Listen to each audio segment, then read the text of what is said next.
Hello, welcome to apenasimagens.com channel. I'm Wagner Lungov, and in this video I'm going to show you one way you can use to produce camera bellows for cameras like this one. This is a Retina from Kodak. It has a small squared bellows here inside, or I think up to a medium format the method will work well. This is a Voigtlander Bessa 2. It's a 6x9 camera using 120 film. And what I consider, the reason why I consider this method very suitable for this type of camera is that the bellows itself is made out of paper, just paper. And this is far more easy than trying to reproduce the bellows like they were in former times. Because the larger producers, they used 3 layers. There was a very thin leather layer in the outer part, then it was structured with pieces of paper, and yet another layer with a fabric, a black fabric. I based this method in an article I read in the Photographic News from the 19th century in 87, December 87. And the idea is to crease the lines, the folding lines over the paper, and you'll see later how it's done. So this video has 2 parts. First one, I'll talk about the drawing. I have an application to produce the drawing. And later how to use the drawing in order to produce the bellows itself. About the drawing, we can consider 2 families of bellows. One is the squared bellows. That's when the dimension of the window here for the film is the same you have over here on the lens board. So it's like a tube, it's not changing the dimension. And the other one is the tapered bellows, when the window for the film must be bigger than the window for the lens board. The drawing of this type of bellows is tricky. I followed the instructions from that article I mentioned in the Photographic News, using rule and compass and square and so on and so forth. It's quite hard, and it's hard to keep the precision of the drawing. Afterwards, if the drawing is not precise, you will fold the bellows, but it will be like a shirt that does not fit well. So what I did, I translated the instructions for using rule and compass to mathematics and generated formulas for the drawing.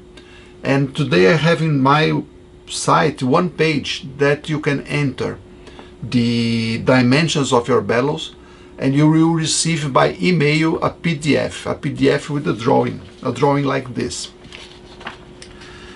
Here I have 2 lines. I have black lines, they represent the folds, so that's the lines you have to crease in the piece of paper, in a piece of paper. And the red lines are used for if you ever want to produce a bellows with ribs. That I think is convenient for large bellows, for the big ones. For small cameras like this, it's better to go for the paper, just a single paper solution, creasing the folds. And that's what I'm going to show you now. The drawing itself, it's paid. You can use PayPal or any credit card, and but the price is symbolic. It's less than the price of a film, and I even set a price that you can easily do it twice. Maybe the first time you have a mistake or something that you consider could be better, so you can go for 2 times. And now I'm going to explain how to measure the camera and figure which are the right measurements to enter into this application. I don't have here with me today any small or medium-sized camera without a bellows. So I will show the measurements in this larger one, and it's good in a way because it's easier to show in a video, it's easier to show in a bigger camera. So the first thing you see when you open the page with for the bellows project is a form. In this form, the first line says film side. That means we are measuring this opening here. FH stands for film height, so it's this measurement here, and FW is the film width, it's this measurement over here. But in fact you consider this, but it's better also consider this in conjunction with the film itself.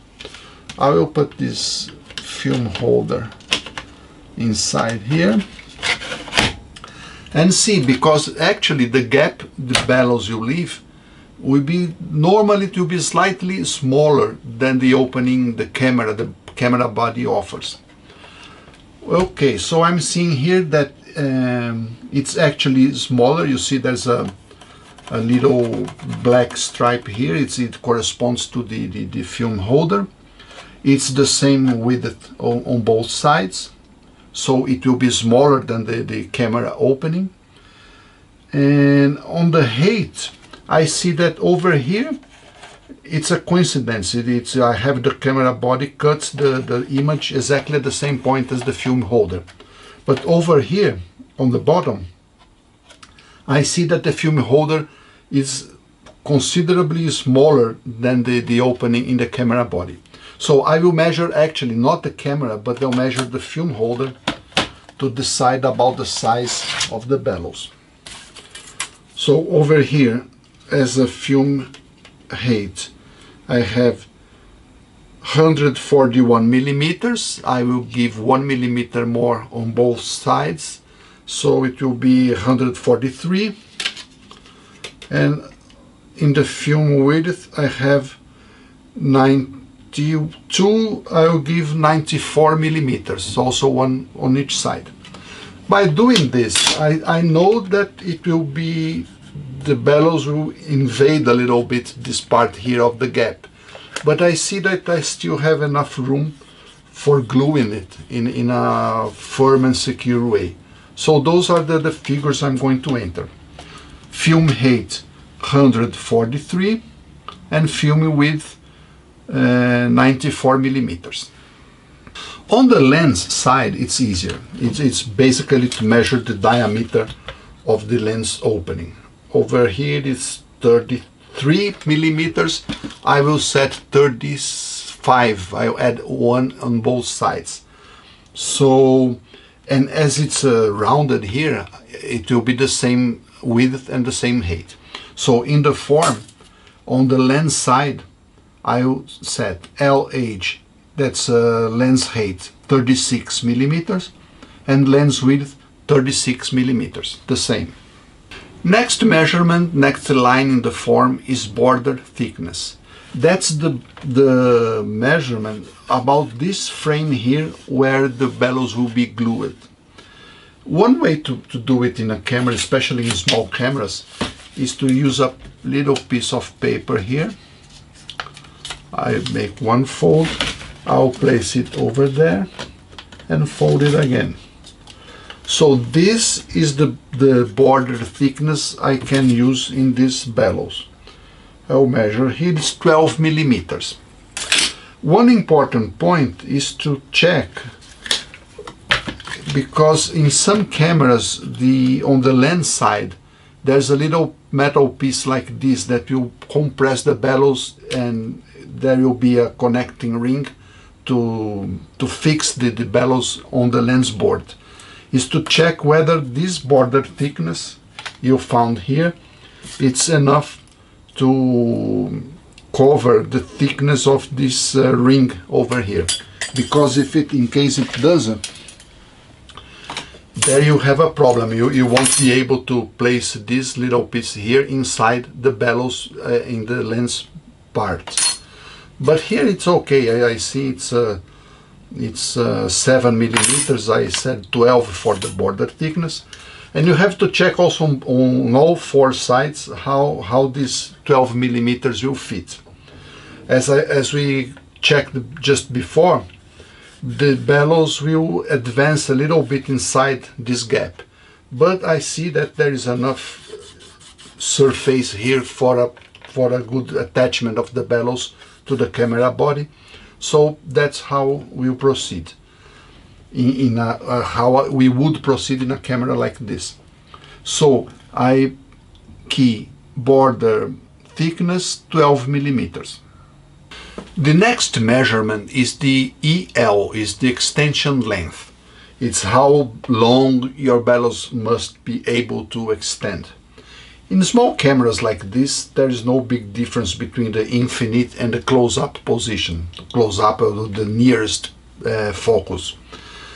But if you're making a large camera bellows, then you have really to consider how far you can advance the lens board. In this case, I'll just place, let us say, in this camera, for instance, I will go, it focus up to 2 meters, and then I will place again the film holder here, and I will measure this length here. It's roughly 190 millimeters, so I will key 190 millimeters. Continuing with the form, the next figure is BF, is the bellows factor. I introduced this figure because a bellows is never completely stretched. It's never, the faces are never flat. You always have these ups and downs, you have this wave form. And in order to do that, on top of the 190 millimeters we just entered as the bellows extension, there is one factor that actually extends it more. It's pre-filled with 1.3. You can use 1.4, 1.5 if you want. The bellows will be less stretched, but be careful, because if you overdo it, then the thickness of the bellows when it's folded, it will become more important, and maybe it won't fit inside the camera. So I will enter 1.4 in this form. The last point is whether you want a 4 or 5 sides project. 5 sides is interesting when you have a small bellows that will, like this one you're going to make, that is made on paper, because of course it has only, at the end it will have only 4 faces, but use the 5th to cut and make a joint. It's impossible to make a joint over here, so you make a joint somewhere in the middle of the 5th face. In a large bellows, for large format cameras, only 4 faces it's okay, because normally use a wood-made mold for it. And if you print it with 5, it will be more expensive because you need a larger printer. So for larger, as a rule of thumb, for larger bellows, use 4 faces, and for smaller ones, 5 faces. Once you have all the figures in the form, you can hit the preview button. By doing so, you will see an image that is a rough idea of how your bellows look like. Check it carefully, see whether it fits to the idea you had about it. Recheck again the figures to be sure that there was no mistake on them. Remember that everything is in millimeters, don't enter centimeters or inches, it will not do. And if you are sure that that's it, that's the bellows you want, then you can hit the Buy Now button. You can pay with PayPal or any credit card, and you will receive an email with an online PDF. The name of the PDF, the name of your project, is also written. It's BLOO and whatever number. It's a good idea to write it down just in case you need it later, but normally we won't. Normally we will receive the link with the PDF, and you'll be ready to print it. And remember, you have to print it in a 1:1 scale or 100%. Never use fit to page or things like that, because then your drawing will be compressed or stretched. It won't work. At the top of the page, you have again the dimensions you enter in the form, and you have also a scale, a 10 centimeter line. Check that it's really 10 centimeters, then you can be sure that the bellows is the one you wanted.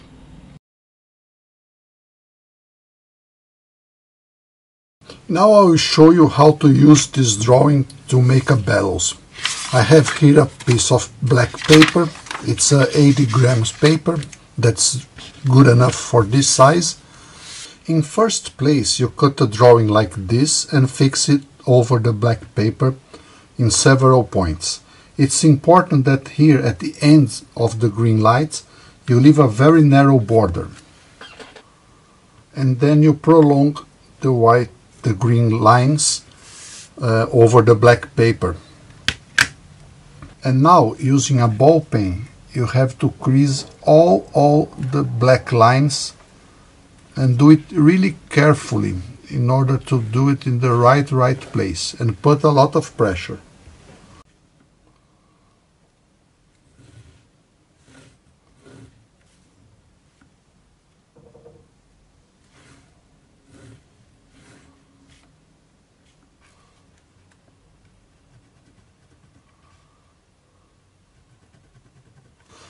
Now this is optional, it depends on how you feel your creases are. But I like to crease also on the other side. In order to do that, I first mark every corner with a pencil, because it's easier when you are creasing to follow these dots here instead of the previous crease.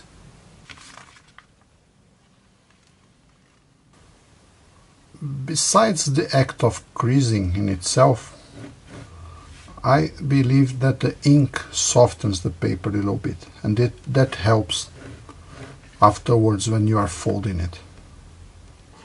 Now you can remove the drawing, the white paper, but before cutting we need yet to prolong or to mark the creasy lines which are here close to the green lines mark.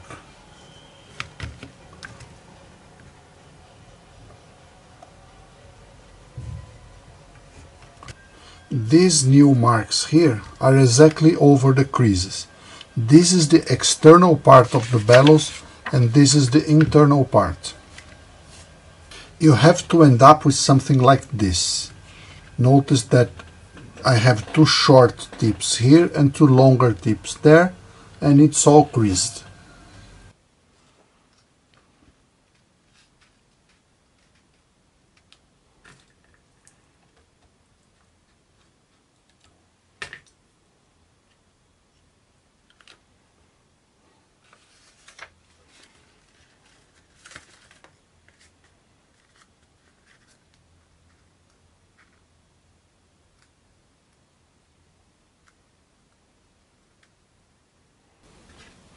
I make this line so I can see to where the glue can go. Okay.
Okay, once you are done with the folds, you have something that looks like a bellows already. But maybe you'll see that there are some points which are not regular or jammed. Don't worry, you have to work it out. You have to compress the folds again. You can use your nails to shape the corners more nicely. And in a few minutes it will improve a lot, you'll see. But it's not finished yet. There is one final step. It's important to paint the bellows. I used for painting either spray ink, must be a spray flexible. We don't want anything brittle, otherwise it will crack in the bellows. I think that glossy finish is also nice, doesn't go well with the bellows, so I prefer the matte painting. And what I actually consider the best option, if you have an airbrush, is to use acrylic ink, because acrylic, it has all the good things. It's a water soluble, it's like a plastic, it's like a little rubber at the end, so it's absolutely flexible to work with the bellows.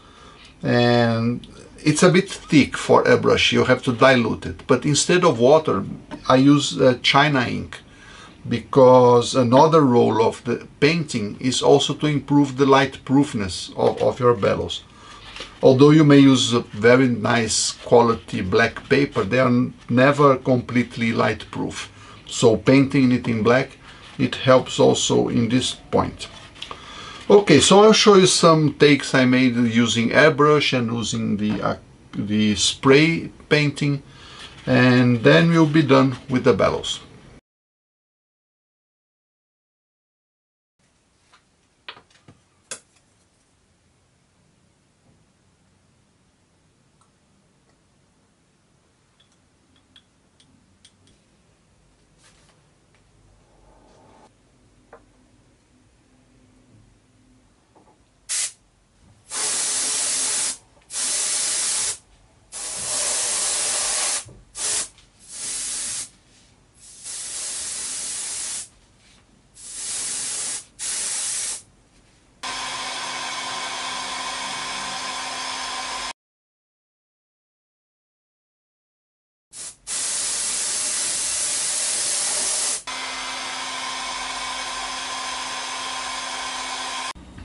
Well, that's what I had for today. I hope you liked it, and I would like to say that I intend also to do another video about large camera bellows, the ones that are built around the mold or wood-made mold, and with the 3-layered bellows. If you want to be informed about the release, subscribe the channel, you'll be informed. And in the video description you see a link. It's a link to the page about this project here. Over there you'll find more tips, more information, and you can also get in touch with me if you have any doubt, any recommendation, suggestion, criticism, whatever. And that's it. So hope to see you next time. Thanks for watching.